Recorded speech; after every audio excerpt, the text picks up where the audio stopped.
watching World News program. I'm Maryam Zian, and these are the headlines.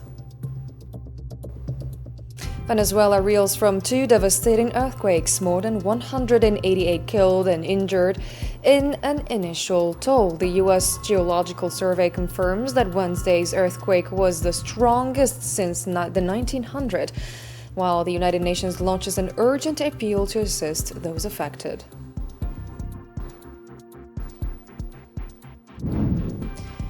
Amid developments in the Iran-US file, Tehran says there are no new navigation routes in the Strait of Hormuz without coordination. It announces consultations with Oman to discuss the future arrangements for the strait, while the US reassures Gulf countries that any potential agreement with Iran will not undermine regional security. And ahead of the Joint Governmental Committee meeting, Algeria and Russia reaffirmed their commitment to expanding cooperation in the hydrocarbon sector and strengthening industrial and investment partnerships between the two countries. Moscow praises Algeria's reforms aimed at developing the mining sector.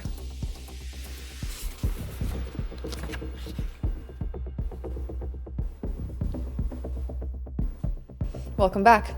Venezuelan authorities announced that the death toll from the earthquakes that struck the country has risen to more than 188, with 1,520 injured.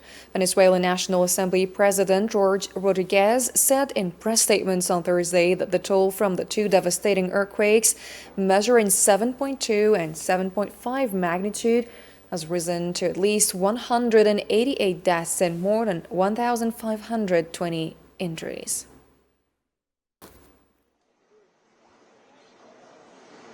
An initial installation meeting. Up to the moment, it has left 164 fatalities and 971 injured, in addition to 30 aftershocks following the two major earthquakes that occurred at 6 p.m. Two powerful earthquakes have devastated Venezuela's capital, Caracas, leaving widespread destruction, dozens trapped beneath collapsed buildings, and rescue crews racing against time to find survivors. The quake struck during a national holiday, turning a day of celebration into one of tragedy. Yasin Irakti. Two powerful earthquakes struck the Venezuelan capital, Caracas, on Wednesday evening, registering magnitudes of 7.3 and 7.5 on the Richter scale, according to the U.S. Geological Survey. The disaster occurred as Venezuela observed a national holiday marking the Battle of Carabobo in 1821, a historic victory that paved the way for the country's independence from Spain. Residents described scenes of destruction unlike anything they had ever witnessed. Without warning, successive tremors shook Caracas and surrounding areas at approximately 6:04 p.m., sending people rushing from homes and buildings in panic. Among those affected was Alexandra Pedro, whose 14-year-old daughter became trapped beneath the rubble when sections of the apartment building collapsed. Overcome with emotion, Pedro expressed relief after learning that her daughter was still alive beneath the debris.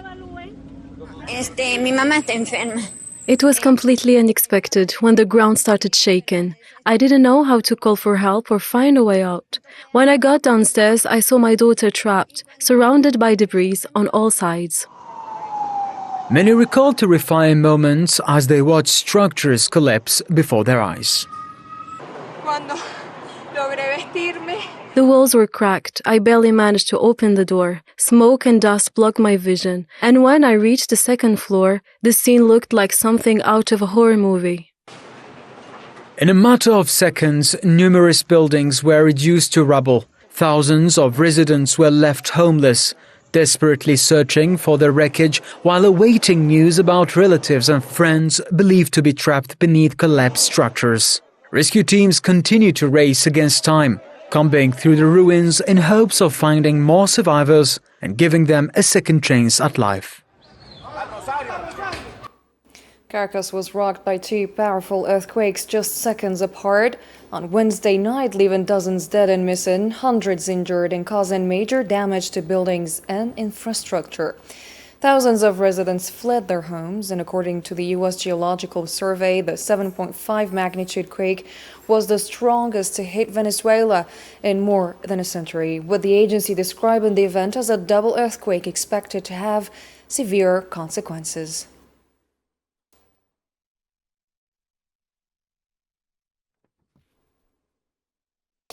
The Humanitarian Affairs Chief Tom Fletcher said Thursday that the organization is fully mobilized after the double earthquake in Venezuela that left hundreds dead and injured. He said that crisis requires a major collective response, with the UN coordinating the rapid deployment of search and rescue teams, while warning that disaster could worsen vulnerabilities,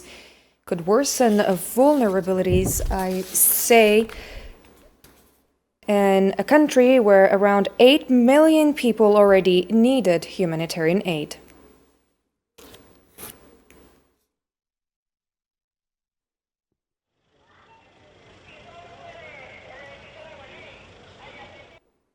The United Nations has launched an urgent appeal to support Venezuela following the devastating earthquakes that struck the capital, Caracas, last night.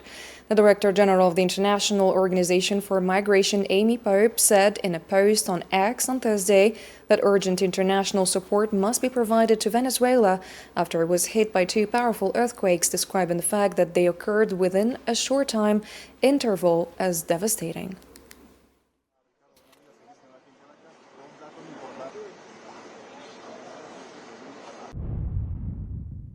The United Nations had called for urgent international assistance after two powerful earthquakes struck Venezuela, leaving widespread destruction, casualties, and thousands of people in need of help. In a statement, the UN said it had received devastating reports from the country when the earthquakes claimed lives, injured many others, and severely affected communities across the region. The UN Migration Agency said it's working closely with local authorities and humanitarian partners to assess the scale of the damage and provide emergency assistance to those affected. The organization stressed that rapid international support is critical to help meet urgent humanitarian needs and support ongoing rescue and relief operations. The Secretary General of the Organization of American States, Albert Browndon, expressed solidarity with Venezuela, saying that the entire Western Hemisphere is ready to provide assistance. Speaking during an OAS assembly meeting held in Panama, according to Venezuelan newspaper El Nacional on Thursday, Browndon said much remains unknown, adding that the regional community is prepared to support the Venezuelan people during this difficult time.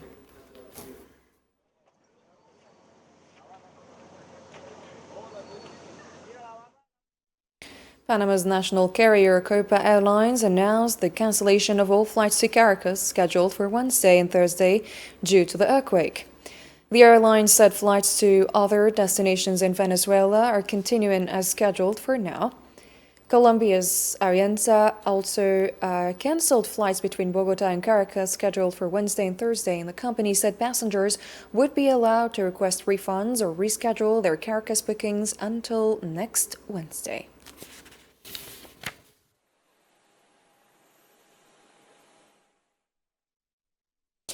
And Algeria expressed its sincere condolences and sympathy to the Venezuelan people, along with wishes for a speedy recovery for those injured following the two powerful earthquakes that struck northern Venezuela, particularly the capital Caracas, causing significant human and material losses. According to a statement from the Algerian Foreign Ministry, Algeria reaffirms its support and solidarity with the Venezuelan people during this difficult time, expressing its full readiness to contribute to relief and humanitarian assistance efforts aimed at addressing the disaster and reducing its impact.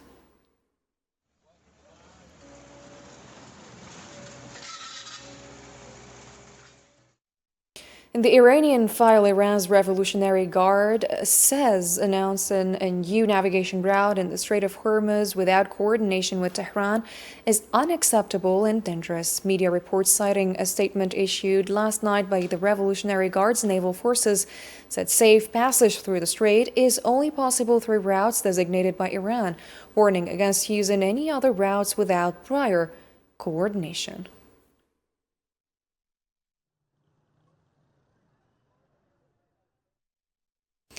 U.S. President Donald Trump says any agreement with Iran must not include fees for crossing the Strait of Hormuz.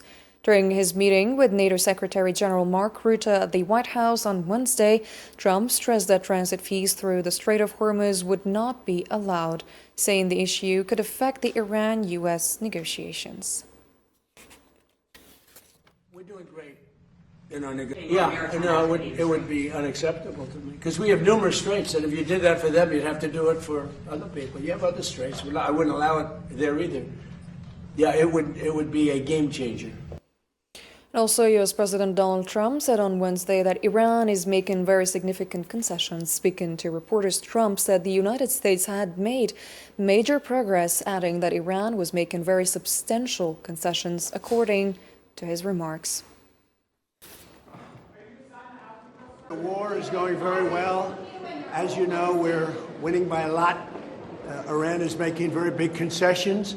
We'll see what happens, but it's been very powerful. It's going very, very well. Oman's Foreign Minister Badr al-Busaidi says future arrangements for the Strait of Hormuz will not include transit fees, reaffirming support for the U.S.-Iran Memorandum of Understanding. Speaking at the Gulf U.S. ministerial meeting in Manama, he stressed the importance of restoring freedom of navigation and ensuring safe maritime traffic, while highlighting Oman's role in supporting international efforts to secure navigation under international law.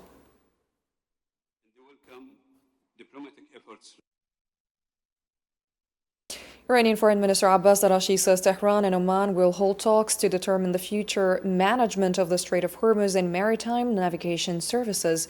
In a post on his X account on Thursday, Araghchi said he held a productive phone call with Omani Foreign Minister Badr al-Busaidi, stressing that the two countries are determined to continue discussions with neighboring states.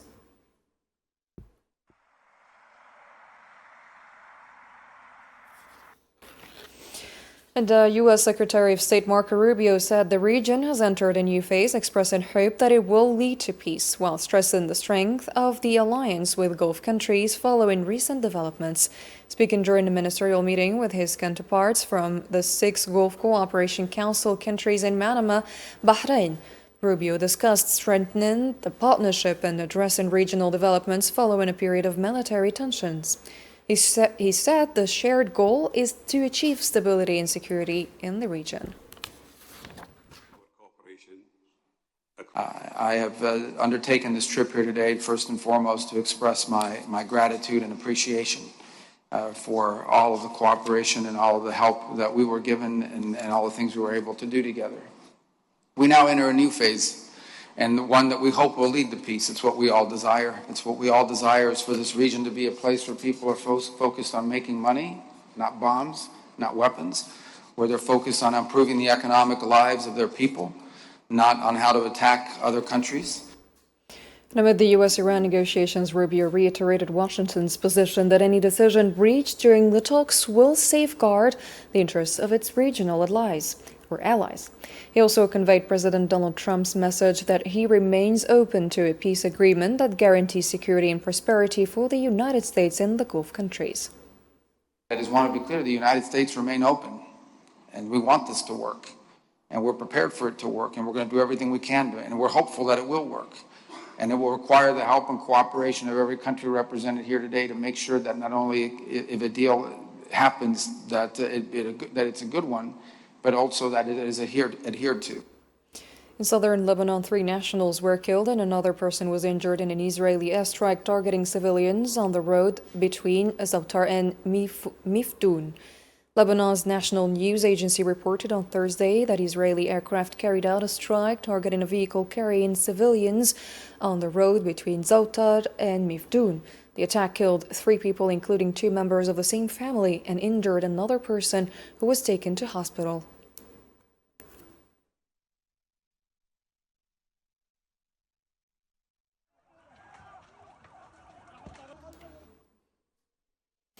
And the United Nations has warned of security risks facing displaced people returning to their towns in southern Lebanon, particularly due to the widespread presence of unexploded ordnance and other remnants of war.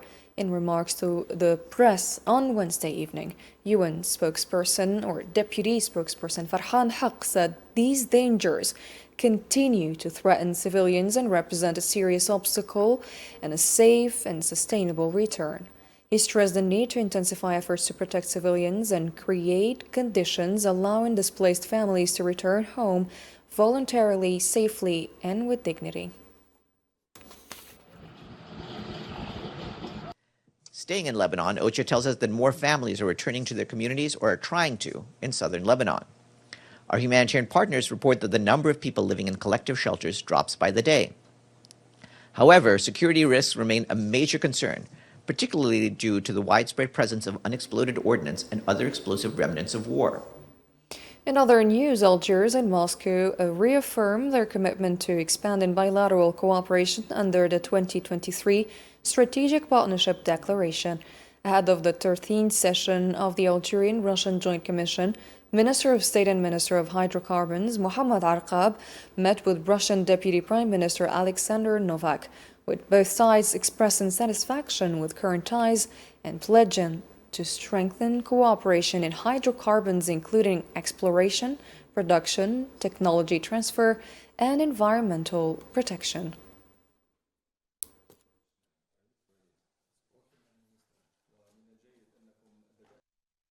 In the same context, Algeria and Russia also discussed global oil and gas market developments, their outlook, and challenges facing the energy sector amid geopolitical changes.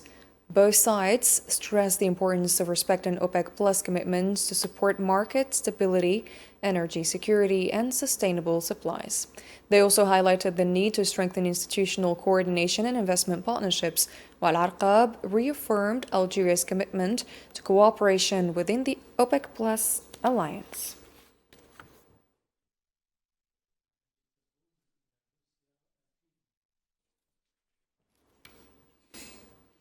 Russian Energy Minister Sergei Tsivilev expressed his country's readiness to strengthen cooperation with Algeria and share Russia's advanced expertise in various energy fields, particularly natural gas and liquefied natural gas. According to the Algerian Ministry of Hydrocarbons, the Russian minister highlighted the interest of Russian companies in expanding their presence in the Algerian market through partnerships and investments based on mutual benefit, noting the advanced expertise and technologies available within Russian companies.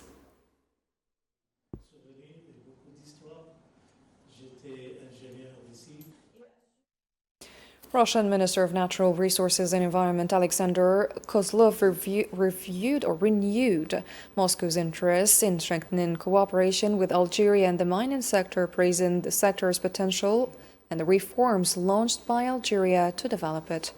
During his meeting with Mohammad Arqab in Moscow on Thursday ahead of the 13th session of the Algerian-Russian Joint Governmental Committee, Kozlov expressed the readiness of specialized Russian institutions to expand their presence, contribute to projects involving mineral exploration, extraction, and processing in a way that serves the shared interests of the two countries.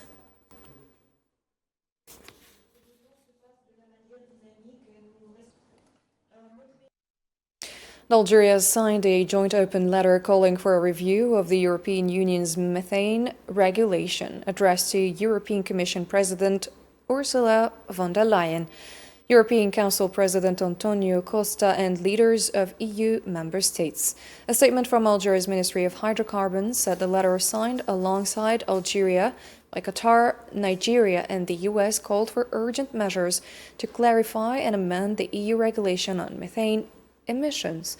The signatories warned that a large share of oil and gas exports directed toward the European market may objectively be unable to meet measurement, reporting, and verification requirements within the established timeframe, cautioning that this could lead to supply disruptions and unjustified increases in energy prices.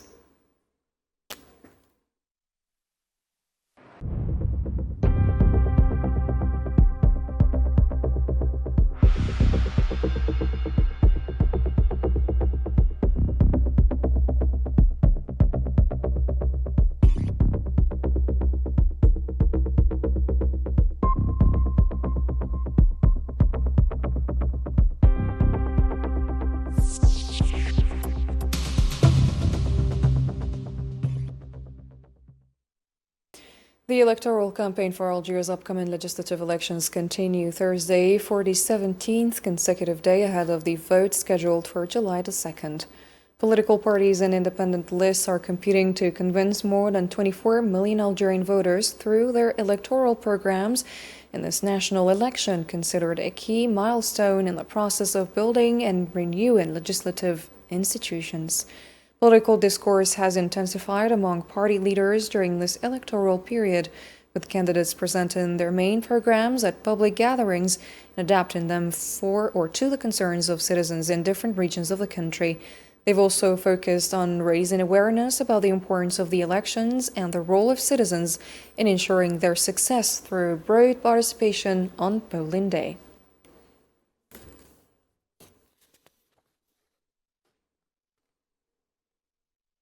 Algeria's Independent National Electoral Authority's fourth regional office overseeing elections in Maghreb and African countries says it is fully prepared for the upcoming vote. The authority's coordinator in Tunis said organizational preparations are complete across 34 polling stations in African countries, which will welcome registered voters choosing representatives for the Algerian People's National Assembly from the 5-party lists. نؤكد جاهزيتنا التامة للموعد. We confirm our complete readiness for the electoral appointment and the legislative elections of July the 2nd, 2026. That is, since the convening of the electoral body and on the eve of the launch of the electoral campaign, which takes place abroad 120 hours before the date in Algeria, which is July the 2nd. We, as independent authority, have spared no efforts since the convening of the electoral body up until today. All organizational preparations are in place and at the level of 34 electoral centers spread across the entire African continent. And the 57th Algiers International Fair continues for the fourth day run-in, the Maritime Exhibition Hall in Algiers. The multi-sectoral fair brings together hundreds of local and international businesses, showcasing products and innovations in agri-food, energy, manufacturing, technology, and services. The Malaysian ambassador to Algiers spoke about the solid and promising business relations between his country and Algeria. Algerian market is a very important market. I think Algeria is the darling of Africa. You are the up-and-coming country that we need to consider. I can see Algeria will be a gateway for Malaysian company into Africa and also Europe. And Algerian also businesses can make Malaysia as your gateway to ASEAN and beyond Asia. Trade between Algeria has increased by 50% last year. From 0.13 billion to 0.2 billion USD. It shows that there is a potential between our two countries to improve more, and I hope there will be more engagement between our two countries. Now we have direct flight by Air Algeria, so I think this is a catalyst for our two captain of industries to meet, and I hope there will be more business B2B engagement between our two countries. 5 people, including 2 children, were killed in overnight Ukrainian attacks on Russia and Crimea, causing a fire at an oil depot in southern Russia, according to local authorities on Thursday. In a statement, Crimea's governor, Sergei Akisonov, said 2 people, including a child, were killed in what he described as overnight enemy attacks. Authorities in Russia's Belgorod region also reported that a civilian was killed overnight in the Ukrainian attack. Drone strikes in the border region of Bryansk also killed 2 people, according to regional authorities.